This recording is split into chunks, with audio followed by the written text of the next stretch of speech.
హైదరాబాద్ చంద్రయాన్ గుట్టలో ఉన్నటువంటి యొక్క సల్కం చెరువు ఫుల్ ట్యాంక్ లెవెల్‌లో నిర్మించిన ఈ యొక్క ఓవైసీ ఫాతిమా కాలేజ్ అయితే హైడ్రా కూల్చేందుకు నిర్ణయం తీసుకునింది.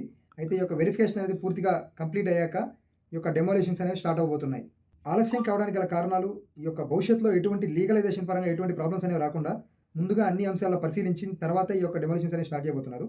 అయితే దీనికి సంబంధించి 2016లో నోటిఫికేషన్ ఇచ్చినప్పటికీ ఇప్పటికీ ఇంకా దీనికి సంబంధించి ఫైనల్ నోటిఫికేషన్ రాకపోవడంతో ఈ డెమోలిషన్స్ అనేవి ఇంకా స్టార్ట్ చేయలేదు.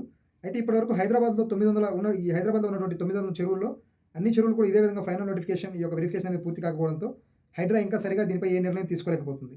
పాత బస్తీ అయినా మేడ్చల్ అయినా అందరికీ ఒకటే చట్టం అంటున్నారు హైడ్రా చీఫ్ రంగనాథ్.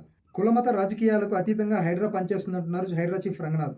హైడ్రా లక్ష్యం తాత్కాలికం కాదు, ఫ్యూచర్ని దృష్టిలో పెట్టుకుని నెక్స్ట్ 100 years అయితే ఈ యొక్క హైడ్రా పనిచేయనుంది. ఈ యొక్క హైడ్రా విజన్ అనేది అయితే ఇప్పటివరకు 581 చోట్ల పైన ఈ యొక్క హైడ్రా యాక్షన్ తీసుకొని దాదాపుగా 500 ఎకరాల భూమిని కాపాడింది. దీని విలువ అంచనా కట్టగా 30,000 కోట్లకు పైన ఉంది. అంబర్పేటలో ఉన్నటువంటి బతుకమ్మకుంట అలాగే కుక్కట్పల్లిలో ఉన్నటువంటి యొక్క నల్ల చెరువు ఈ ప్రజలకు ఇప్పటికీ వాడుకలోకి వచ్చాయి. అయితే మాదాపూర్లో ఉన్నటువంటి తిమ్మిడికుంట లేక్ అలాగే సున్నం చెరువు అతి తొందరలో ప్రజలకు వాడుకలోకి రానున్నాయి. ఇవే కాకుండా మరికొన్ని చెరువులు కూడా ఈ యొక్క రెండో దశలో ప్రజలకు అందుబాటులోకి తీసుకురానున్నారు. అదేవిధంగా హైడ్రా కూడా పనిచేస్తుంది. హైదరాబాద్లో కురిసే ఈ యొక్క వర్షం నీరంతా కూడా కేవలం 2% మాత్రమే భూమిలోకి ఇంకిపోతుంది. రిమైనింగ్ 98% ఆఫ్ ద వాటర్ అంతా కూడా వేస్ట్ అయిపోతుంది. అయితే వీటిని పెర్కోలేషన్ పిట్స్ ద్వారా ఈ యొక్క పరిస్థితిని మార్చేందుకు హైడ్రా పనిచేస్తుంది. Thanks for watching. Please follow spotlight media for latest updates.